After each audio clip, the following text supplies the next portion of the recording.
원장님, 저 이번에 추성훈 수면 마취 영상 봤거든요.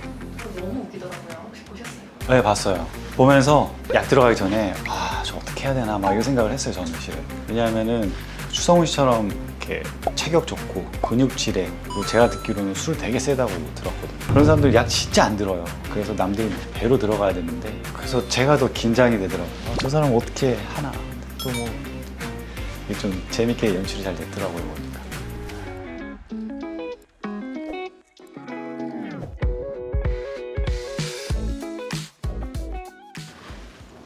안녕하세요. 절대미안 절대동안 H스크린 원장 김홍섭입니다. 반갑습니다. 의학적 용어로는 의식화 진정요법이라고 되어 있어요. 그러니까 진정이라는 거는 좀 몽롱하게 자는 건지 안 자는 건지 뭐 이런 상태로 만드는 거죠. 근데 의식화, 그러니까 의식이 있는 상태에서라는 뜻이거든요. 여기서 의식은 자발호흡이 있느냐 이 이야기예요. 정리를 하자면은 자발호흡은 있는 상태에서 통증이 좀 줄어들고 자고 있는, 안 자고 있는 그 경계에 있는 상태를 수면 마취로 보시면 될 겁니다. 그러니까 이제 보통 수면 마취는 저희 병원 같은 그런 개인 의원급에서 많이 하고요. 종합병원에서 큰 수술할 때 전신 마취 많이 하잖아요. 이것도 이제 결국은 의식이 있느냐 없느냐 차이인데, 전신 마취 같은 경우는 숨을 쉬는 근육 이완제가 들어가요. 그래서 기계에 도움이 없으면은 약이 들어가고 나서는 숨을 쉴 수가 없습니다. 그 다음에 약이 들어갔지만 자발호흡이 있는 이거는 수면 마취, 이렇게 구분하시면 될 것 같습니다. 프로포폴이 수면 마취의 종류는 아니고요. 수면 마취 때 사용하는 약 중에 하나인 거죠. 수면 마취 때 사용되는 약들이 뭐 크게 몇 가지가 있습니다. 프로포폴, 케타민, 미다졸람 이런 것들을 많이 사용하고 있고요. 근데 그 중에서 프로포폴이 왜 이렇게 계속 회자가 되느냐? 실은 이 약 자체는 굉장히 좋은 약이에요. 우리가 이제 반감기라는 말을 쓰는데, 쉽게 설명드리자면 약이 몸에 들어가서 다시 완전히 효과가 없어지는 데까지 걸리는 시간을 반감기라고 합니다. 그 반감기가 굉장히 짧아요, 프로포폴은. 그래서 안전하게 잘 사용할 수 있는 마취약 중에 하나이고요. 또 이렇게 잠이 들고 깨는데 그 과정이 굉장히 부드러워요. 그러다 보니까 좀 수면 장애가 있는 분들이 이 약을 좀 선호하게 되죠. 그리고 약에 좀 의존하게 되다 보니까 이 약 자체가 마약은 아니지만 마약처럼 나라에서 관리가 들어가게 돼 있고, 그래서 향정신의약품으로 분류되고 있습니다. 그러면 안 되죠. 저희 고객분들이 저한테 그 얘기 되게 많이 하세요. 김 원장, 근데 나 깨어날 수 있어? 원장님, 저 이거 일어날 수 있어요? 그러면은 제가 뭐라고 답을 드리냐면은, 당연히 일어나야죠. 이게 본인한테도 큰일이지만 저한테도 정말 큰일이에요. 저도 제 인생 끝납니다. 그렇게 설명을 드려요. 근데 간혹 사람이 하는 일이다 보니까 이제 사건 사고가 생기는 경우를 가끔씩 얘기 듣게 됩니다. 보통 제가 봤을 때 그 원인은 크게 4가지라고 생각이 되는데요. 일단 약이 과용량 들어갔을 때, 두 번째 그 시술 중에 모니터링을 제대로 하지 않았을 때, 세 번째 환자의 지병을 간과했을 때, 네 번째 의료진의 마취에 대한 경험이 좀 부족했을 때. 이 4가지가 완전히 분리된 게 아니고요. 경험이 부족했으니까 또 약이 과용량이 들어갈 수 있고요. 경험이 있어도 조금 부주의해서 모니터링을 제대로 안 했을 수도 있고요. 그리고 환자의 뭐 지병을 간과했을 때란 제가 말씀을 드렸지만은, 피부과 시술하면서는 마취 시간이 길지 않기 때문에 웬만한 뭐 지병이 있어가지고 큰 문제가 되지는 않습니다. 다만 천식이 좀 있는 경우, 천식이 심한데 그날 컨디션이 안 좋으셔가지고 이상한 기침이 나온다, 그런 경우에는 좀 주의를 할 필요가 있고요. 그때가 제일 위험한 상황인 것 같아요. 그래서 천식이 심한 분들은 꼭 본인이 천식이 심하다고 이야기를 해주셔야 되고, 그 이야기를 들었을 때 의료진들은 좀 긴장을 해야겠죠.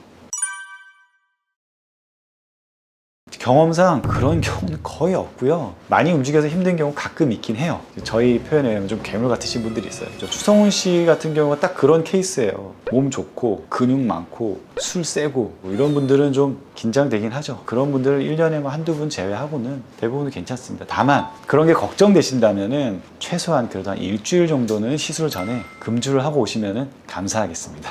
아, 네. 갑자기 화면이 바뀌었죠. 뭐 천재지변까지는 아니지만 밖에 비가 너무 많이 와가지고요. 지나갈 비가 아닌데. 저희 VIP실에서 이렇게 비 떨어지는 소리가 많이 들려서 자리를 옮겼습니다. 훨씬 환하고 좋지요? 진행하겠습니다. 제가 엄청 엄살쟁이거든요. 못하겠네. 그래서 제가 참을 수 있는 거는 대부분 참으실 수 있을 거예요. 대신 울세라 그리고 그 리쥬란 포함된 스킨 부스터들, 실리프팅 이 세 개는 수면하시는 게 좀 편하실 거예요. 잘 참으시면 당연히 참으시면 되는데 혈압 오를 수도 있고 그래서 또 아픈 시술들은 너무 아파하시면 제가 시술할 때도 저도 좀 불편하니까 결과도 좋고 빨리 끝나려면 수면이 때로는 도움이 되기도 합니다. 수면을 뭐 추천드리는 건 아니에요.